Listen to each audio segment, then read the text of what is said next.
अभी जो स्टेप लिया है, अगर ये उसको वो 18 तारीख को ले लेता, जो हम लोगों ने 8 मिलियन ट्वीट कराया था, तो इतना उपद्रव नहीं होता। आरआरबी को ये काम पहले कर लेना चाहिए था, ऐसा विवाद नहीं होता। सरकार किस तरह से अपनी कब्र खुद खोद रही है, ये भी मैं आपको बताऊंगा किस तरह से।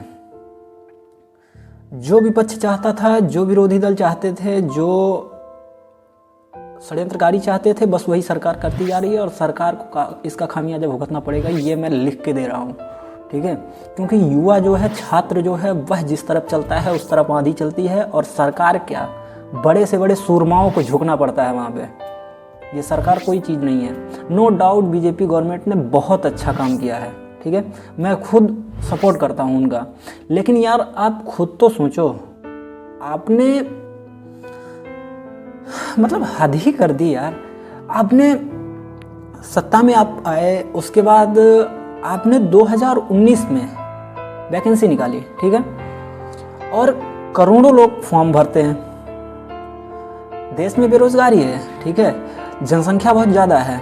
आप ये कहेंगे कि इतनी सारी जनसंख्या को सरकारी नौकरी देना पॉसिबल नहीं है, मैं भी मानता हूँ इस बात से। लेकिन जो योग्य हैं उनको तो सरकारी नौकरी मिलनी चाहिए ना, जो वो योग्यता रखते हैं उनको तो मिलनी चाहिए। आप निकालोगे, क्लियर करोगे तब तो मिलेगी। आप तो क्लियर कर ही नहीं रहे हो, मिलेगी कैसे। और रही बात आपने, मैं टॉपिक से थोड़ा अलग चला गया, आपने वैकेंसी निकाली 2019 में, ठीक है, और आपने फीस रखी 400-500 रुपये। करोड़ों बच्चे फॉर्म भरते हैं, कई हज़ारों करोड़ रुपए आपके पास जमा होते हैं। उसके बाद आपको ये चीज़ भूल जाती है कि मैंने फॉर्म भी भरवाया है बच्चों का, और बच्चे तैयारी कर रहे हैं, बच्चों का एग्ज़ाम भी कराना है। ये भूल जाते हैं आपको याद ही नहीं रहता ये चीज़। 19, 20, 21, 22 4 सालों बाद स्टूडेंट प्रोटेस्ट क्यों कर रहे हैं इस मैटर को लेकर, सबसे बड़ी बात तो ये होनी चाहिए आपके लिए। फॉर्म आपने निकाला कब, प्रोटेस्ट कब हो रहा है। ये प्रोटेस्ट नहीं होगा तो क्या होगा आखिर। 4 साल का समय कम होता है क्या? 4 साल का समय कम होता है? आप खुद बताओ। हजारों करोड़ रुपए आपने फॉर्म के लिए 2019 में आपने फॉर्म भराया, ठीक है। कितने प्रोटेस्ट के बाद, ट्विटर कैंपेन के बाद आपने एग्ज़ाम कराया, और एग्ज़ाम का रोल देखो इनका। आपने 50-60, आपसे कोई चीज़ कही जाती है तो आप कह देते हो कि नोटिफिकेशन में ये चीज़ें मैंने दे रखी थी। अब ये बताओ, आप 60 पन्ने का, 50-60 पन्ने का आपका नोटिफिकेशन पूरा रहता है, कौन पढ़ेगा भाई? कौन पढ़ेगा उतना? वो पढ़ेगा कि तैयारी करेगा, अपनी सिलेबस को कंप्लीट करेगा बच्चा? ये बताओ आप। ये तो बस केवल टरकाने वाली बात हो गई कि आप नोटिफिकेशन नहीं पढ़े, उसमें मैंने इंक्लूड किया था। मैं क्या कह रहा हूँ ये नहीं समझ रहे हैं, मैं बता रहा हूँ आपको। इन्होंने क्या किया, एग्ज़ाम का पैटर्न, इन्होंने जो ग्रेजुएशन के बच्चे थे और जो इंटरमीडिएट लेवल के बच्चे थे उनका पेपर सेम रखा। अब आप ये बताओ, जो ग्रेजुएशन लेवल का बच्चा है वो जाहिर सी बात है इंटरमीडिएट वाले से थोड़ा हायर एजुकेशनल होगा, उसकी क्षमता जो है उससे अधिक होगी, ठीक है। लेकिन फिर भी दोनों का एग्ज़ाम, दोनों का पेपर एक ही होता है। चलो कोई बात नहीं, इस पे कोई प्रोटेस्ट नहीं हुआ, ठीक है ना। सबने एग्ज़ाम दिया। एग्ज़ाम देने के बाद आपने जब कट ऑफ निकाली, कट ऑफ में भी आपने इतना बड़ा घोलमाल किया। अब ये बताओ आप कि जो इंटरमीडिएट लेवल का बच्चा है और जो ग्रेजुएशन लेवल का बच्चा है, इसमें से किसकी कट ऑफ हाई रहनी चाहिए? आपने इंटरमीडिएट के बच्चे का कट ऑफ हाई रखा और ग्रेजुएशन के बच्चों का कट ऑफ जो है लो रखा। ये कौन सा, मतलब कुछ समझ में नहीं आ रहा है आपका, किस हिसाब से आप कर रहे हैं ये चीज़। आपने स्वीकार किया, इतने प्रोटेस्ट के बाद आपने स्वीकार किया इस चीज़ को कि हम इस पे सुधार कर रहे हैं। ये चीज़ पहले कर लिए होते आपको नहीं चाहिए। आपके पास कोई विशेषज्ञ नहीं रहते हैं, आपके पास कोई टीम नहीं रहती है जो आपको निर्देश दे कि किस तरह से क्या चीज़ करना है। नहीं रहती है तो क्यों कराते हो यार? करोड़ों बच्चों की ज़िंदगी क्यों बर्बाद कर रहे हो? 4 साल से बैठा के रखे हो, 4 साल से वो बंधे थे आपके से, तैयारी कर रहे थे, एग्ज़ाम होगा, एग्ज़ाम होगा, एग्ज़ाम होगा। इतने ट्विटर कैंपेन, इतने प्रोटेस्ट के बाद आपने एग्ज़ाम कराया। और सबसे मुख्य जो टॉपिक है, ये जो सरकार कर रही है ना, आपने बहुत अच्छे काम किए हैं, मैं मानता हूँ इस चीज़ को। लेकिन छात्रों को लेकर जो काम आपने किए हैं उसमें बहुत सारी गलतियाँ भी हैं। अभी मैं उत्तर प्रदेश का रहने वाला हूँ, आप या आपके योगी जी आके बोलते हैं, मैं उनका बहुत बड़ा समर्थक हूँ, लेकिन मैं फिर भी उनसे पूछता हूँ, क्योंकि उन्होंने गलत किया है भाई, उनसे पूछना पड़ेगा। उन्होंने वो कहते हैं 4.5 लाख नौकरी दी हम लोगों ने, 4.5 लाख नौकरी दी हम लोगों ने। पिछली अखिलेश सरकार थी तो 3 लाख क्या वैकेंसी दी थी, नौकरी दी थी इतने लोगों को, मैंने तो 4.5 लाख लोगों को नौकरी दी।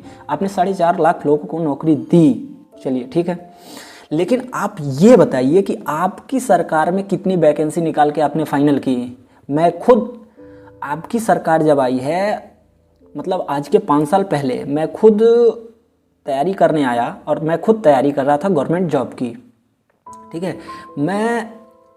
मैं खुद एक ऐसा बंदा हूँ जो यूपी कांस्टेबल की वैकेंसी अभी देख ही नहीं पाया। आपने निकाली ही नहीं, आपने पुरानी वैकेंसी क्लियर की है ना, आपने वैकेंसी कहाँ निकाली? कोई वैकेंसी आपने निकाल के क्लियर की क्या? आपने तो पुरानी वैकेंसी क्लियर करके उसके बाद 4.5 लाख का आंकड़ा दिखा दिया। ऐसे होता है क्या?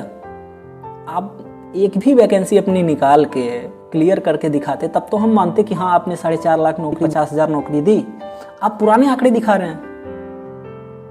अरे उसको भी क्लियर किया, मान रहे हैं बहुत अच्छा काम किया आपने, लेकिन अपनी सरकार में भी तो नौकरी निकालनी चाहिए थी ना आपको, और उसको निकाल के क्लियर करानी चाहिए थी ना। यूपी एसआई का आपने निकाला इतनी सी, ठीक है, इतनी सी वैकेंसी निकाली यूपी एसआई की। यूपी कांस्टेबल की वैकेंसी आते आते चुनाव आ गया, अभी तक वैकेंसी का कोई नोटिफिकेशन नहीं आया। यही है आपका। 4.5 लाख नौकरी दी आपने, बहुत काम किए हैं आपने, मैं भी मानता हूँ, लेकिन छात्रों को लेकर क्या काम किए हैं आपने? पुरानी वैकेंसी को क्लियर कराया आपने, मैं मान रहा हूँ, लेकिन अपनी सरकार में कितनी वैकेंसी निकाल के आपने क्लियर कराई?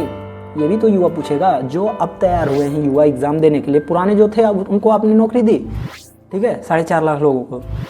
लेकिन आपकी सरकार में जो युवा तैयार हुआ है 18 साल से लेकर 22-23 साल तक उसकी एज रहती है यूपी कांस्टेबल की, यूपी एसआई की 25-27 तक रहती है।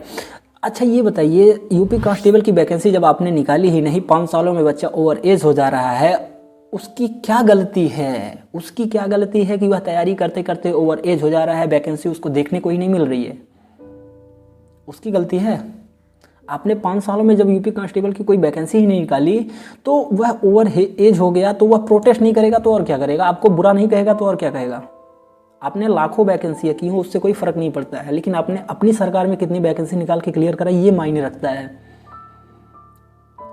वो तो आपने किया नहीं।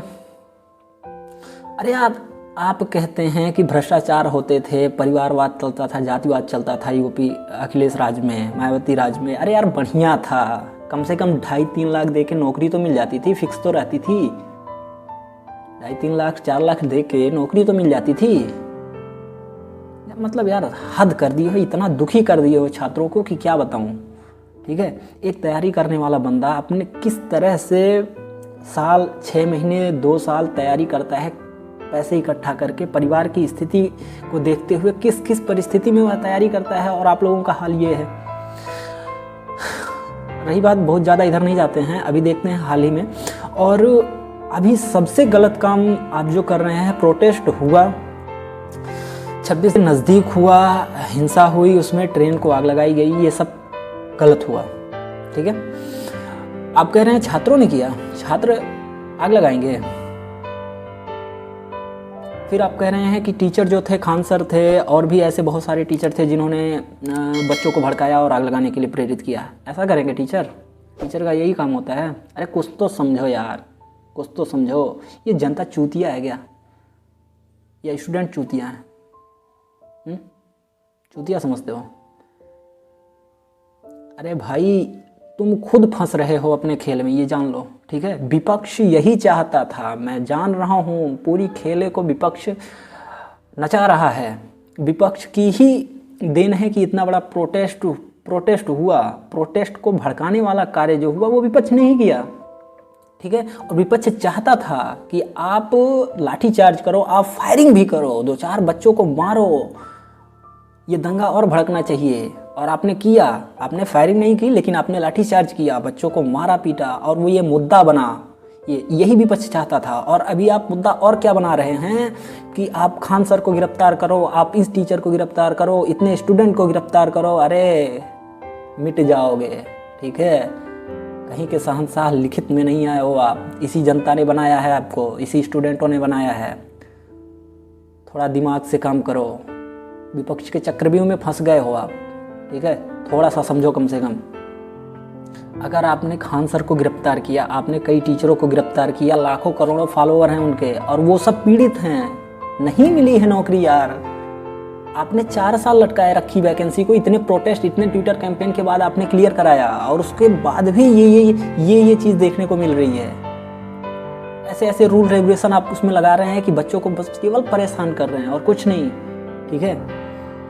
तो मैं बस इतना कहना चाहता हूँ कि नो डाउट आपने बहुत अच्छा काम किया है और आप करेंगे भी और कर भी रहे हैं, लेकिन विपक्ष के चक्रव्यूह में आप फंस रहे हैं। आपने अगर खान सर को गिरफ्तार किया, और भी ऐसे बहुत सारे टीचर हैं, मैं बार बार खान सर का नाम क्यों ले रहा हूँ? अरे भाई, नाम रखने से कोई खान सर, वो बहुत अच्छे टीचर हैं, ठीक है। और उनके फॉलोअर कितने हैं ये तुम देखो ना। अगर तुम उन्हें गिरफ्तार करते हो तो तुम क्या समझते हो, मतलब आप लोग क्या समझते हैं कि बहुत अच्छा कर रहे हो क्या? खान सर ने भड़कवाया है, ये जो दंगा हुआ है, ये ट्रेन जलाई गई है, खान सर के कहने से हुई है या और टीचरों के कहने से हुई हैं? टीचर कभी ये चाहेगा कि देश की प्रॉपर्टी को नुकसान पहुंचाया जाए? नहीं, ये विपक्ष की राजनीति है। और विपक्ष के कुछ लोग उस आंदोलन में शामिल होकर, जिस तरह से किसान आंदोलन में शामिल होकर के उन्होंने झंडे लहराए और तमाम तरह तरह के षड्यंत्रों को जो है किया, उसी तरह से ये भी था। बस उसी तरह से ये विपक्ष का काम था, विपक्ष के लोग इन्वॉल्व थे इसमें। और आप झूठे आरोप लगा रहे हैं टीचरों के ऊपर और स्टूडेंट्स के ऊपर। स्टूडेंट्स की कोई गलती नहीं है, गलती तो आपकी है, आपने क्लियर नहीं कराई। आपने मौका क्यों दिया उनको प्रोटेस्ट करने का? मौका ही नहीं दीजिए ना। अगर स्टूडेंट्स और टीचर गलत कर रहे हैं तो आप मौका ही नहीं दीजिए ना उन्हें गलत करने का। बहरहाल आप सुधर जाइए। सरकार, आप मतलब सरकार से मैं कह रहा हूँ, सरकार को ऐसा नहीं चाहिए। टीचर स्टूडेंट्स एक दूसरे के पूरक हैं, वो अपने हक की लड़ाई लड़ रहे हैं। अब वो कभी नहीं चाहेंगे देश की प्रॉपर्टी को नुकसान पहुँचे। ये जो प्रॉपर्टी को नुकसान पहुँचाने वाले लोग हैं, इनको आप पहचानिए, उनको आप पकड़िए। ये टीचर नहीं है, ये टीचर कभी नहीं कर सकता कि वो अपनी प्रॉपर्टी को, अपने देश की प्रॉपर्टी को नुकसान पहुँचाएगा। अगर आप ये करते हैं तो ये आपके लिए बहुत बड़ी गलती होगी। और ये घमंड अगर आपको हो गया है तो फिर कोई बचा नहीं सकता आपको, फिर तो घमंड टूट के ही रहेगा। फिलहाल वीडियो के संबंध में आपके क्या विचार हैं, हमें कमेंट के माध्यम से ज़रूर दीजिएगा। आप वीडियो पर आए, वीडियो आपने देखी, उसके लिए बहुत बहुत धन्यवाद। आप चैनल को सब्सक्राइब किया, उसके लिए भी बहुत बहुत धन्यवाद। जय हिंद।